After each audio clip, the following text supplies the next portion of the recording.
I, at each step, I had to choose love. I guess that's what I would say. It's a choice about, I'm still, yes, these people, I mean, then you make them other, but this is what was done to my people. And I'm still going to choose love. And I'm still going to choose love. And I'm not going to make them an other. I'm going to, like, that's a choice.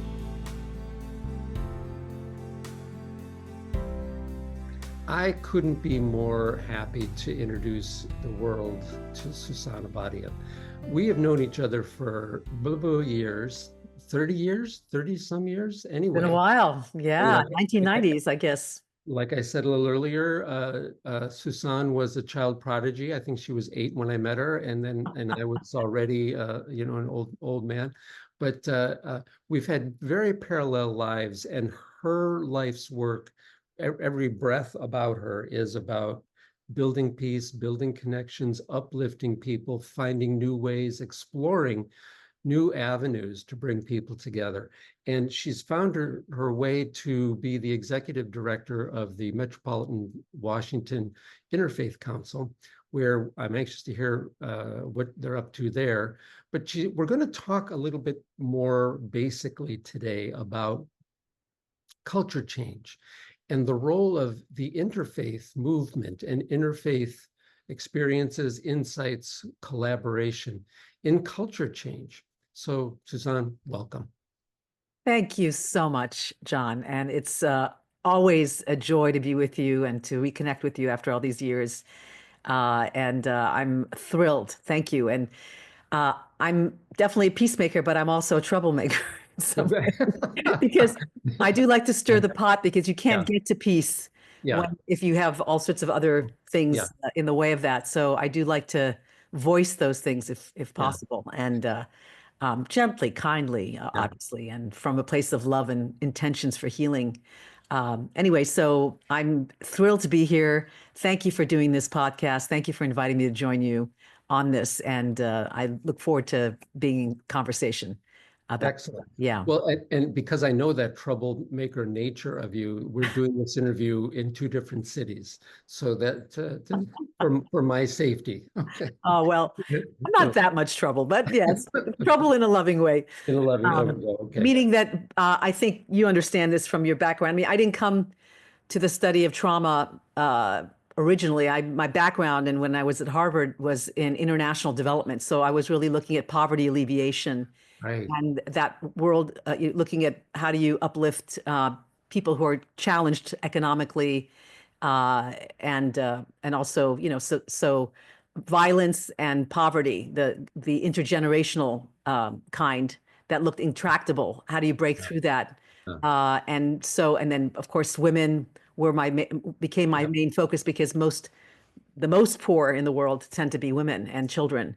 So that became my focus. So I became a gender specialist in some ways. And then, but as I looked at issues of poverty in the US, I was doing it overseas, and then I had children, didn't want to be traveling so much. So I started to look closer to home and what was going on in the US and Canada, the poorest of poor communities. And, one of the areas was First Nations and First Peoples of this land. And why were they in the most wealthy, one of the wealthiest countries in the world, or regions in the world, US and Canada, suffering to the extent that they were? And that interaction, and I learned a lot from my native teachers. I mean, I went into the communities and understood that collective trauma, the effects of collective trauma, historical trauma, but also trauma that was ongoing, the effects it had in limiting peace and also economic development or poverty alleviations. That trauma interfered with moving forward in these areas. So I, over time, became a trauma specialist, and not just on an individual level, which is very important, but also on a collective level. What does trauma do to whole communities, and then how do you address that? So that's when but the flip side of that is cultural renewal. How do you heal collective trauma, which we're undergoing as a whole nation, I think, and then how do you renew culture, and what does it mean to renew culture? And so anyway, I'll stop there, but there's a lot to it, and including that not every effort at cultural renewal has turned out to be a good thing. Right. And we can talk about that as well if you're interested. Yeah, yeah. No, no, absolutely. Let's do this. You know, one of the sayings of one of my life heroes by the name of Ali Nakjivani, he once described another man that I admired tremendously. He said of him that he suffered successfully. And this idea that suffering and the traumas of the world can be transformed and that they can bring out the best in us. And how do we do that? Well, that's been the subject of every culture's mythology ever since culture began. So we've lost those skills, and that's why we need to start this conversation about interfaith contributions to cultural renewal with you. Sousan, this background gives you rich experience and insight, you know, being in the middle of traumas, observing the consequences on First Peoples, First Nation peoples, and all the other environments you've been in. Go ahead, tell us what does the interfaith position offer? What have you learned? That's an interesting question. I hadn't thought about that particular lens. I just also want to say that just so that it doesn't become abstract and that it's some other people's traumas, I want to say that my own people, I'm Zoroastrian Iranian by birth, Yeah, and not until I actually delved into trauma of indigenous populations did I really come to terms with my own historical, my own ancestral trauma. And right, that, so it's not their trauma. It's, right, I just want to make sure that I'm not talking like I'm a researcher, right. that it was really about then looking at myself and I had young children at the time, and I was very concerned about passing down their father is Jewish. Mhm. So I was very from a background where my mother-in-law was from Nazi Germany. So a lot of Holocaust survival from the father's side, and from my side also survival of genocide basically in Iran. We're 20,000 left in Iran, a nation that at one point had been all Zoroastrian. So a lot of genocide, and that I hadn't really fully appreciated and seen the effects of until actually my indigenous brothers and sisters made me aware of certain things, sort of kind of woke up to, oh my gosh, and not wanting to pass that down to my kids. So I just want to make clear that I'm not speaking Yeah, yeah. abstractly about somebody else's trauma. It's really Oh, no, no, a that's lot right. of my learning was for what I've done for myself Yeah. to heal. And some of that's religiously based, right? The genocides, how religion has been misused Mm, to hurt each other. And of course, the damage to First Nations was also religious, right. spiritual. Take us there, Susan, if it's all right. What did you learn? Give me a story about what you learned that you said you kind of awakened you. What happened? Well, I mean, I took, I think unconsciously, I took it upon myself, Mm, and I'm not advocating this for people to do, but maybe I was born to do this. I don't want to be grandiose and say that, but I took it upon myself on some level to uh, work through and digest the trauma that was in my lineage. mm, And even though I live a relatively privileged life, considering, I mean, and maybe that's why I could do this, mm. because I was safe enough to do this and had enough resources to do this. But Right. I had to really physically, I mean, it felt like it was in my DNA, like to really work through emotional baggage, the stuff, and it was at the level of Mm, stories and narratives and limiting beliefs and what was possible, what wasn't possible, all that stuff. I had to really go through all of it. And it wasn't just at the individual level of one's relationship with one's mother and father and siblings, but it was at yeah. a bigger level than that. And so there were layers to it. And so I've not had to, I've chosen to work through that over the years. And it's been a process. So, and some of that was religiously based, as I said. And I Mhm. think the opportunity and challenge is to, in each step, you can become bitter, you know, Yeah. and angry and resentful and victim, attached to victim identification, or you can be heroic. And, Mhm. I mean, I think, Uh, Give me an insight about heroic. and forgive me for, I don't want to say that victims aren't heroic. I mean, Yeah. No, I've spent a lot of time in victim. So I want to also have compassion and know that there's heroism in even feeling one's pain. But I think, or maybe I'd use a different word than hero, but I, at each step, I had to choose love. I guess that's what I would say.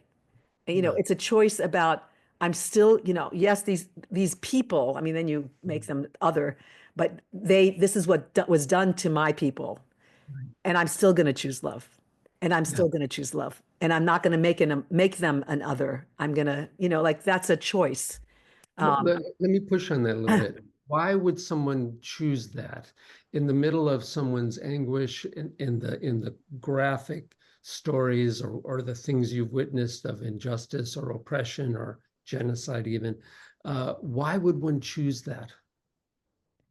because I love the planet, I love humanity, and I want things to get better for Mm, our children and their children. And the only way to get better is to choose love. That's yeah, the only way through this morass. And otherwise, we just cycle through yeah, victim and then perpetrator, victim and perpetrator. mm, And how do you break through that cycle?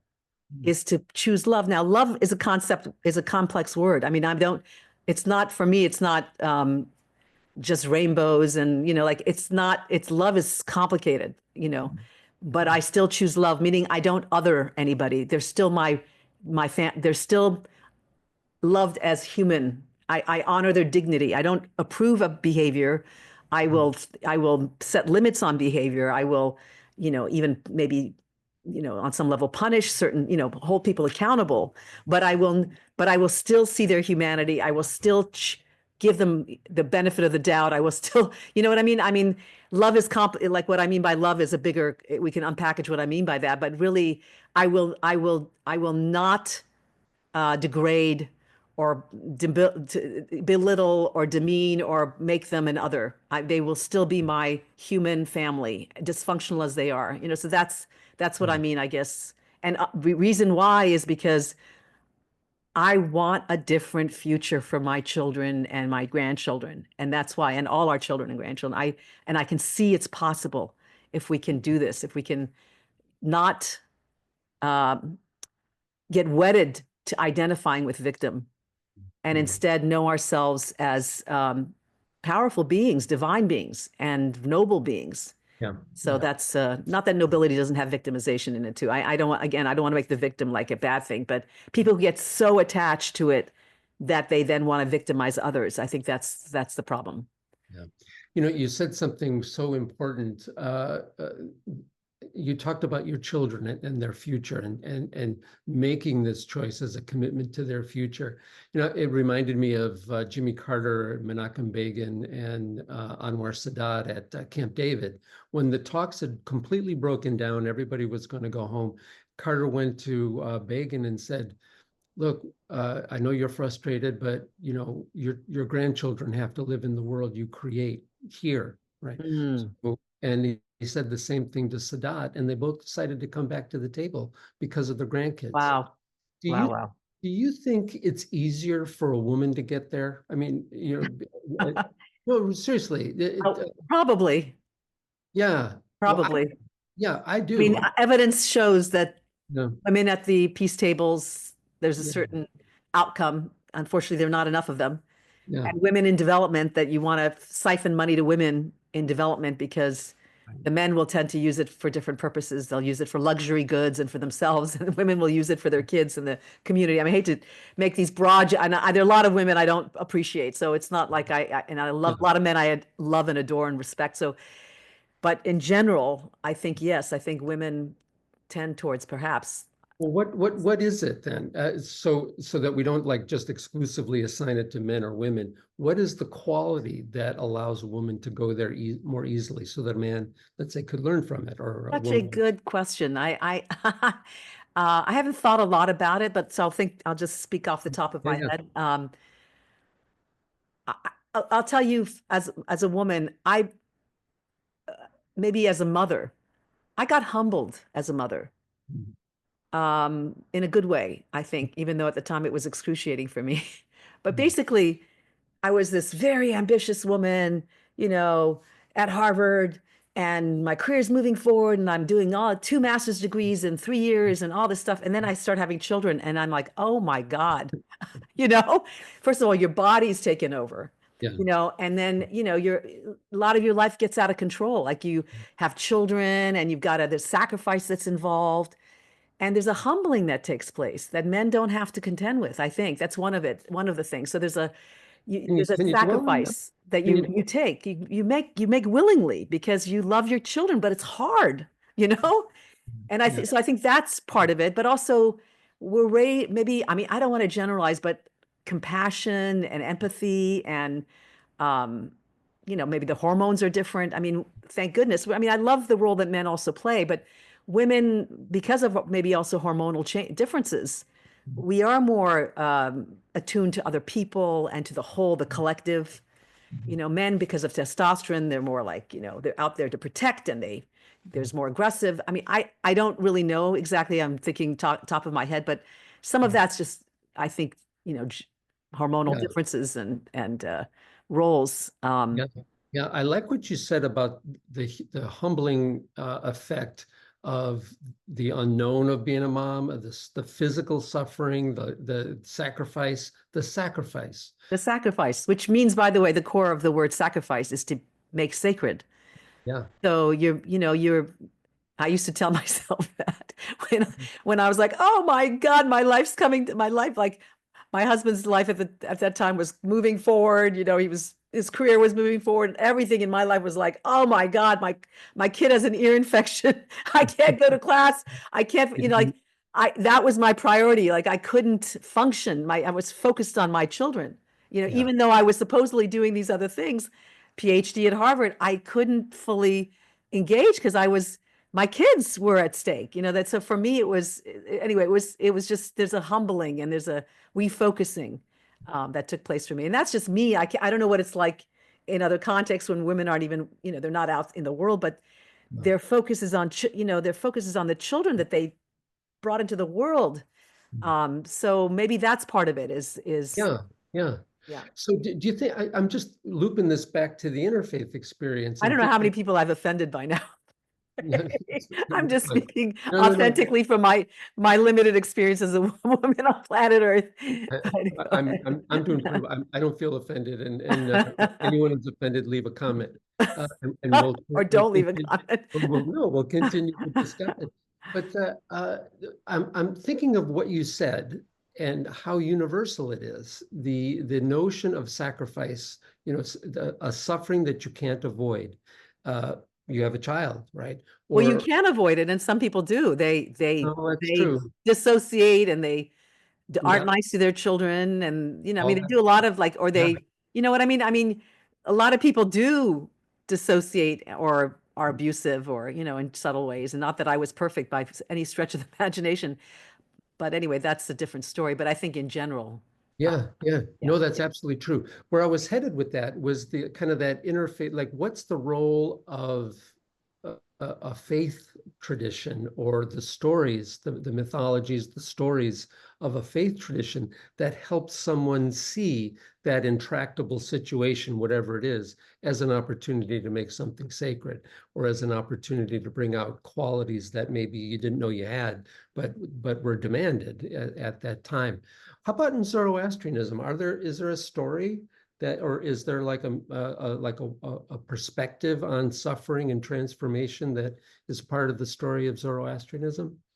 Your questions are so good and interesting. I'll just, you said something in the beginning, and I might ask you to repeat your question Yeah. about Zoroastrianism, but you said something about interfaith, and Mhm. so I hadn't made the connection before, but part of why I think interfaith is so powerful and important, and I Yeah. have some critique of interfaith, by the way, too, but what I think that's really beautiful and powerful about it, and similar to what we're describing as a mother, is that it develops the capacity for, first of all, humility. Like Mhm. by nature, if you're in the interfaith world and in movement, you already know you come from a place of humility to some extent. You might love and adore your faith, but Mhm. you also know you're not the only thing on Yeah. planet Earth. Like you already know, okay, I want to respect and honor this other group that's different from my group. And that in itself, there's a humbling, right? So in that way, it's similar to what I was describing. And Yeah. there's Yeah. a compassion when you start to relate to people who you might think are of as other. You're already building, the compassion, empathy muscle potential. Hmm. Hmm. So interfaith by nature is similar. It develops the same kind of humble humility muscles and the compassion, empathy muscles that I was talking about that Yeah. got developed maybe as for a woman. And not just women who are mothers. I mean, I made it about mothers, but it's not Yeah. just mothers, it's Yeah. women in general. But and then does that connect to No, the first part of your question? I love it. Yeah, great. Can you loop in is there a story that comes to mind offhand about, in Zoroastrianism about Well, this idea of transformation, about moving from this intractable dilemma to sacrifice, making something sacred, or transformation, or well, it's interesting. It's funny today. There's an event in Paris Hmm. where I've already videoed. They wanted me to speak there. It was, and there's a 5 or 6 speakers already, and it's on Zoroastrianism. So I videoed something. It's happening right now, actually, as we're speaking, as we're recording this. So yeah, so there's something I've already given a talk on Zoroastrianism for that. But it's interesting because Zoroastrianism is not a religion of sacrifice, actually. Hmm. It doesn't really celebrate sacrifice. Ah. So I'm using the word sacrifice and bringing it to the sacred, but it's not actually, um, we're not, we're supposed to enjoy life. Ah. Like Zoroastrianism doesn't separate spirit with material. Hmm. We bring, we're here embodying spirit. We're here meant to enjoy and relish the material realm. So it's not like we suffer here and then we go to heaven and that's when we Okay. get our just desserts or something. It's like we're supposed to bring heaven here, and part of that is in.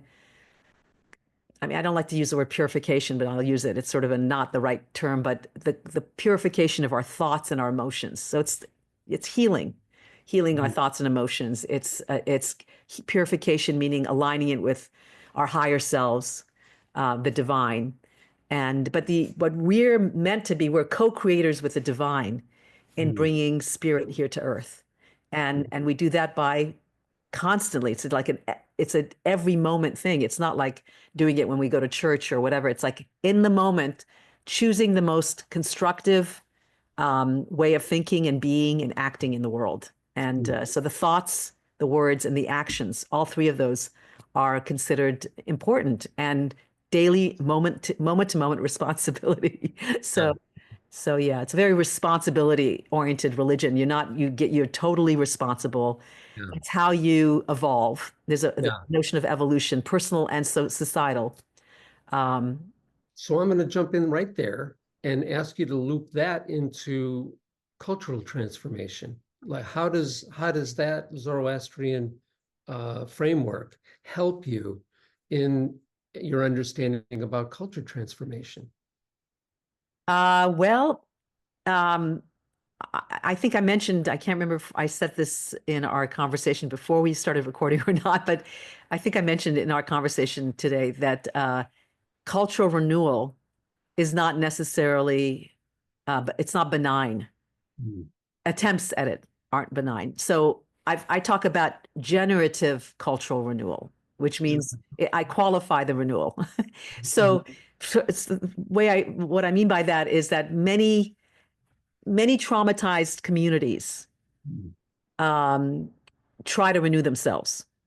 But because they're traumatized and they're not conscious and they're not healing themselves, they create more trauma out of their attempts to renew. So, for example, I hate to use these old examples, but Nazi Germany under Hitler, he thought he was renewing German culture, right? But he was a very damaged human being who never did any healing, never took any responsibility for what I'm calling purifying his thoughts and emotions. And he created a huge, horrendous trauma on his own people and other people's. So that was not a generative cultural renewal. It was, and he misled his people. So same thing with Yugoslavia when it came apart and the Serbs. I mean, they tried to renew what they thought was Serbian culture, and also disastrous, right? Iran, my birth country of Iran, Islamic Republic of Iran. It's trying to renew Islamic culture or whatever. And look what it's done with that, and the Islamic State. I mean, I can go on and on and on and on. So all these attempts at cultural renewal, just because they want to renew their culture doesn't mean it's going to turn out well. And part of it's because they come from a trauma-based way of thinking and they continue to just continue that trauma into the future. So what I'm calling generative cultural renewal by nature, I mean, I have a whole, can I show my book? Oh, please do. Yeah, please Only because do. it's titled that. So this is the Ah, book, Generative Cultural Renewal. perfect. And it's based on, I use a case example, and I can talk about it or not, but it's called An Effective Resource in Ending Female Genital Mutilation, Cutting, and Other Harmful Practices. And it's uses FGM as a example of a cultural practice, and how you basically, what do you do with that practice and the role of cultural renewal in that, generative cultural renewal. So it's a whole thing, but the framework that I developed can be used for anything. So, but let's see, what was the question you were asking? But by nature, generative means you're addressing trauma. You're already Yeah, addressing trauma. I yeah. have a whole chapter on what is generative and what makes something generative and not generative. Go for And it. That's where I was headed with the next question. What do we need that we can implement now in this crazy time that's generative? well, I don't want to define it clearly because part of the opportunity. I mean, I do say some things about it in this chapter, but what I really would want to do is to create a conversation with people and communities because it's based on what their own definition of generativity. It's not for me to say this is generative and not generative. I mean, I have some basic guidelines, but really it's about all of us thinking, what do we want to create? I mean, part of Zoroastrianism, but many of our cultures and many of our traditions is that we are co-creators. We are God's partners. At least that's a Zoroastrian concept, partners here on earth to create heaven here. We're not waiting for some Messiah to come save us. I mean, Jesus said, we are, you are going to do this and better things still. I don't think Jesus came, for example, to say, clearly he didn't, anyway, this is my view. This is my view of Jesus. And I love Jesus. I love many of the prophets, but I don't think they came here to weaken us or to say, okay, wait for me to come. I think they came to say, look, you too can do what I do. And I know that the Zoroastrianism, Zarathustra was the prophet's name. That's what he said. He said we're all evolving to become better versions of ourselves and to be more powerful co-creators with the divine here on planet Earth. And these are the ways you do it. You have to refine. First of all, you have freedom of expression, freedom of thought, refinement of your thought, discernment. But you have to develop your capacities over time. And so, anyway, my point is that I don't want to tell you what generative is. I have some ideas. Part of it's about dealing with trauma. Part of it's about honoring certain things like women and children. There's certain, the earth, the natural world. I mean, there's certain qualities to generativity that I could say that I define in my book. But I also want to create a conversation about that to say we as a community, as people, can define generativity and move towards that together. So that's the point, right? No, I just love it. And essentially that's what Healing the Heart of America is. It's uh, opening up the question is how do we envision an ideal future that we can move into, that we can build together? And it requires a conversation. And underlying everything you just said about humility and about sacrifice and about co-creating, all of it sees the unknown not as something to be afraid of or to push away or to result in us coming up with rigid prejudices or ideas about what the world is, but a stance of inquiry where we engage the world with an open question that we have something to give, and that there's knowledge and capacity embedded in the world, in our own experience, that we can grow into. So there's something, like you said, generative. There's something that's latent that can become manifest, like the systems Yes. people talk about. So maybe that's one of the prime things that an interfaith principle enshrines is this notion of mutual inquiry, that the humility and faith Yes. that is embedded in inquiry, and not faith in the sense of believing things that are magical, but faith in the sense that there is a way here, there is a path here, there is a way for us to be together, and there's a type of conversation we can have where we all grow. Yeah. Yeah. Absolutely beautifully said. Yeah. I mean, and it's in stark contrast with the mentality that says, I have the right way, the one way, the best way, the last word, the, and that's a way of thinking also in some religious contexts, right? I have the first word on God. I have the last word on God. I have the best word on God. I have the one way to God. Like if you don't go my way, then the highway, or, like that's a way of thinking in some traditions and some interpretations of traditions. Well, it's everything that's been destructive about religion. Exactly. Exactly. And That's our interfaith is an antidote to that. In yeah, my view, it's an antidote to that way of thinking, which says, maybe this is the best way, but I don't know, do we really know? You think you have the best way. I think I have, like, clearly we can't both have the best way, yeah, yeah, or is there something more? I mean, there's a erosion of that kind of yeah, certainty yeah, and, yeah, and relationships become more important than I'm right. And I've got yeah, one, like relationships actually matter. And yeah. that's the other thing I think that's more female rather than, I mean, Mm, for women, mm, generally speaking, I don't want to, again, these are huge general, and there's a lot of women who aren't like this, but in general, women are a lot more valuing of relationships mm. and less power. Although Yeah, we see a yeah, lot of that dysfunction. I mean, women have become masculated, as I like to yeah, say. yeah. So it's like Well, yeah, so yeah. there's a lot more power orientation, but I think in general, women care about relationships more. So if you care about relationships, Mm, then you're, over being right or being, yeah, yeah. having power over somebody, Right. then you're No, gonna, I like the distinction between the words certainty and certitude. Certainty is, I don't have any questions. I know exactly everything. The whole universe is contained in my one thought, yeah, and I have certainty. yeah, Certitude is, I believe enough in the unfoldment of the vastness of life that I can ask questions. I can approach things with wonder and questions and not knowing, and to move into the unknown so that life can teach me, right? yeah. That's certitude.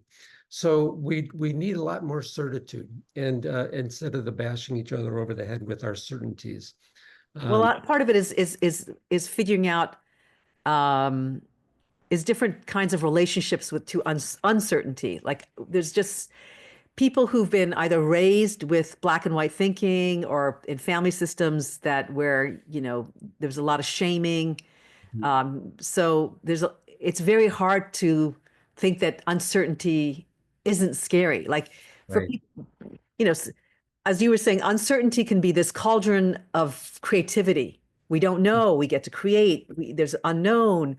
It could be kind of a safe space that's creative and fertile with possibility.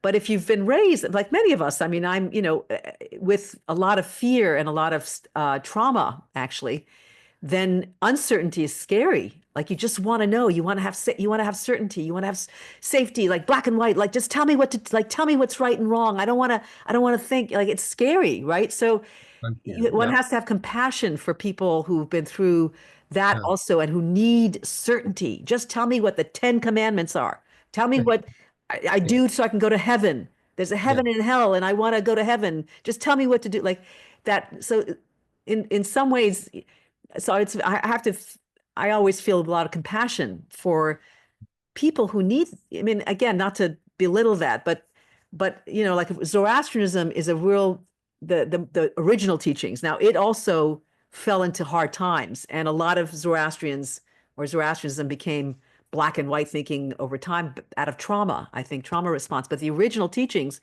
are very fluid and give us a complete response. I mean, they give us a lot of responsibility. Like really, it's up to us, and that's not for everybody. you know, right. it's Yeah, not yeah. it's not for Well, everybody. to me, that's what faith is. It's not a belief in a dogma. it's faith that guidance happens, that you can engage the world with an open heart and an open mind, and you'll learn, right? Yeah. So, Yes. and really, And spirit speaks to us through each other. Like yeah, spirit is always present mm, through our brothers and sisters to the natural world. I mean, we're always being guided and loved. Like we don't have to have the right answer yeah, forever. right, Like, it's like in the exactly. moment things show up Yep. to help us and support us. We're loved, we're cared for.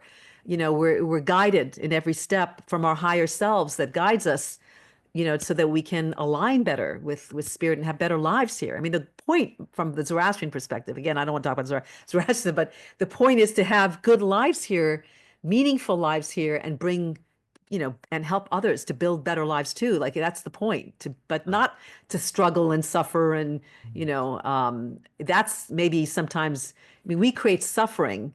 I think we can struggle, but not suffer, but we create our own suffering because our minds are, in fear and in story. But it doesn't have to be so much suffering. So this is interesting. This notion of certitude or faith in the sense of not a belief system, but of faith that the world will unfold beautifully and that you can be a co-creator in it. That's also true in the arts. That's true in the sciences. That's true in real, productive, united, engaged Absolutely. community. And Yes. it can inform conversations on race. So moving away from this rigid thinking seems to be really a foundational principle, and maybe one of the core things that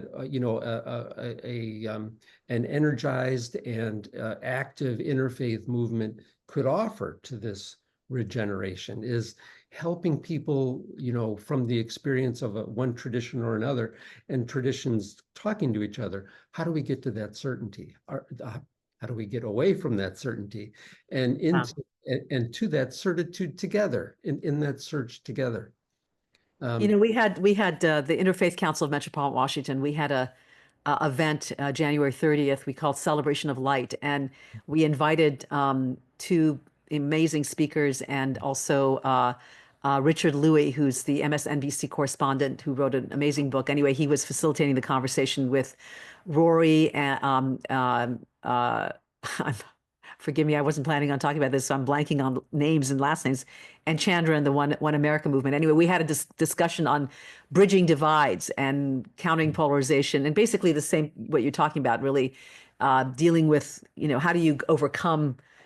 But part of bridging divides that they were talking about, which I think is really my experience as well, is not that you um, bridging doesn't mean that you agree on everything at the end. It means that you are okay. It's sort of the being okay to not be certain, like living in uncertain, like you just don't, you're okay to not know for sure. And this person has a different opinion than you have, and they might really believe what they believe and you might believe what you believe, but you still believe that ultimately you honor each other's dignity and honor each other's right to believe what you believe, without having to kind of paste over this unifying, no, we agree on the same thing. Like that's the kind of false certainty. It's like, no, we don't agree, but we can Yeah, still yeah, love and care for each other, or, have high, so that's a level of uncertainty that you have to be willing to sit with, yeah. that we have to develop the capacity for when we're bridging divides or when we're living, doing interfaith work, including interfaith means you're talking to people sometimes who have very different notions than you do. And they're very attached to their notions of truth, and you are attached to yours. So and you're still able to sit and see, well, actually, what we're united in or where we connect with around is that we care about each other, or at least Mm, we want to respect each other. And we may not agree on these other things. So there's kind of this ambiguity, living with yeah, ambiguity. And yep, that's what the interfaith yeah. work does promote, I think. Well, and there's that, yeah, we just compared certainty with certitude, and there's another one of those, uniformity and unity. The- Yeah. Yeah. there's this urge to resolve all confusion with uniformity. You have to believe what I believe. No, and we're not all the same, and we're not going to be the same. And even amongst each of our faiths, even within our faith Yeah. traditions, we have so Oh, much, like we have religious and cultural literacy programs that we do in our work, and we offer them. And we have people ask us to bring representatives of like the 4 faith traditions. We represent 11 faith traditions and more, but bring, and it's always hard to pick a representative of a faith tradition because there's so Yeah. much variation in every faith. There's not And- even within a faith, they're not monolithic, let alone yeah, across faiths, right? So just that, you're right, exactly. Unity does not mean uniformity. In fact, unity means you can handle the ambiguity and the fact that no, we don't, like even in a marriage or even with siblings. I mean, we come in from the same family and we're so different. Like being able to tolerate differences, and it's okay, and still choosing love, like still choosing love. That's it for me. That's an unfolding. I love the analogies. Well, here's another one, like a diamond or a gem that's, let's say, put between us. And if I keep insisting that the little facet that I see is the whole diamond, that's kind of a ridiculous stance because you see a different facet. And so I should approach the conversation with curiosity and openness so that I can know more about the diamond. Yeah. So, so how can, well, I think we've seen enough about how Well, religion can go the other way, can force us into dogmas, and then we beat each other up over them. But how does it facilitate that openness and that kind of faith or certitude that will allow for inquiry?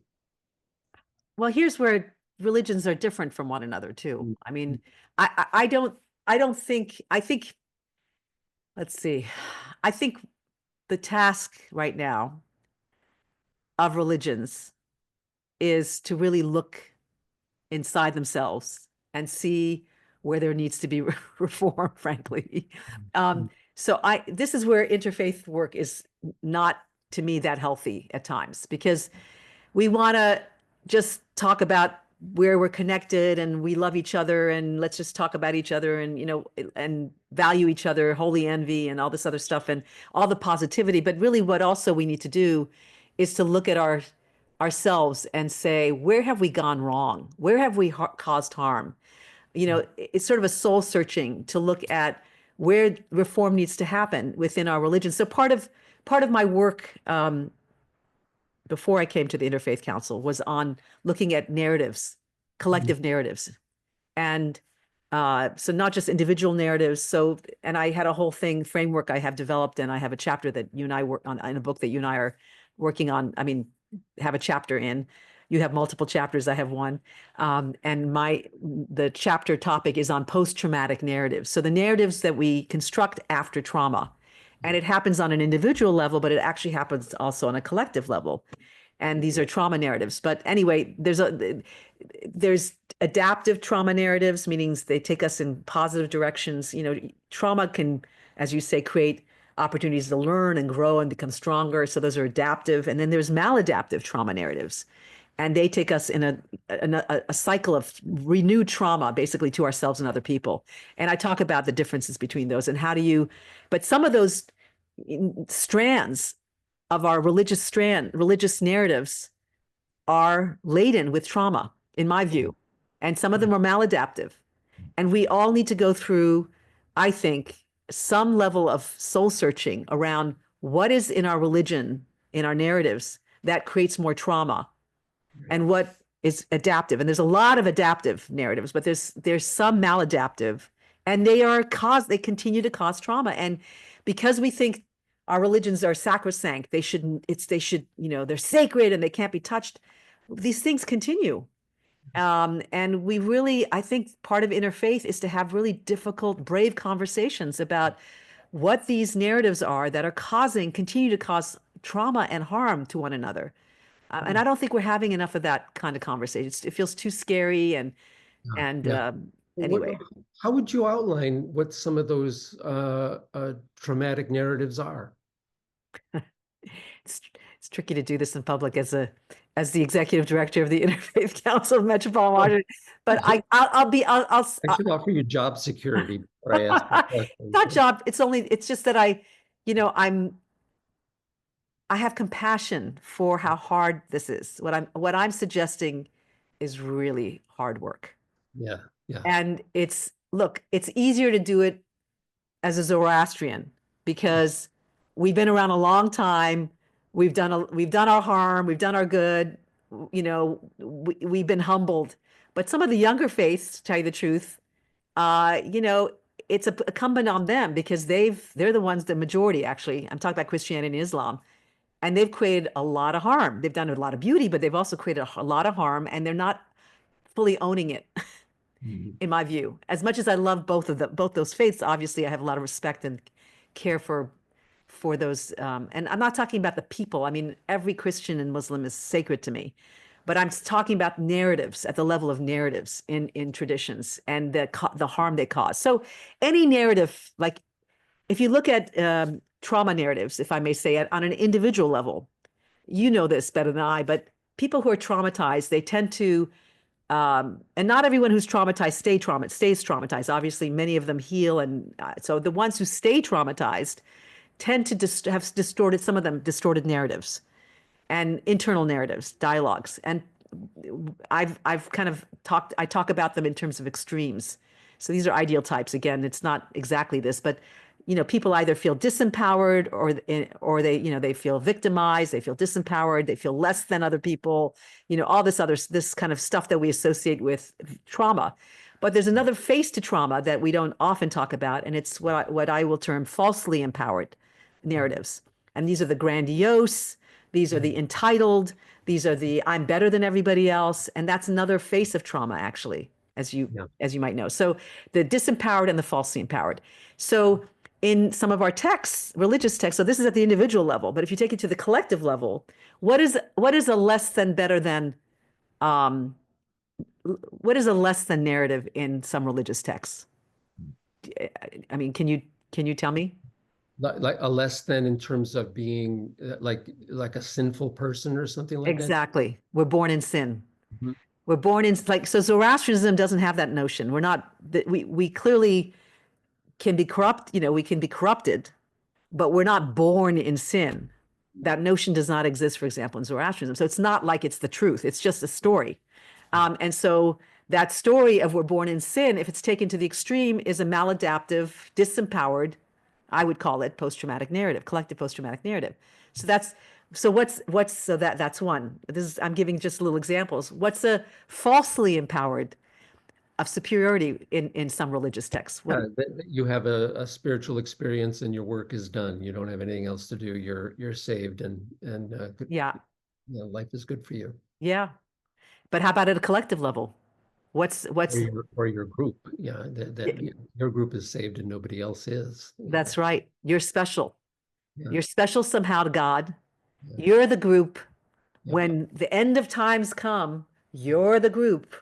Everybody else, well, but That's you're the one that's going to survive. The rest of them, and that's a falsely empower in my, and you can go clearly from the individual to the collective, and you can see how these become embedded and so what does that create? That these sinful, we're born in sin. Not, I mean, people have made beautiful things out of this. I know that, but that notion that we're sinful and we need to feel shame and all this stuff.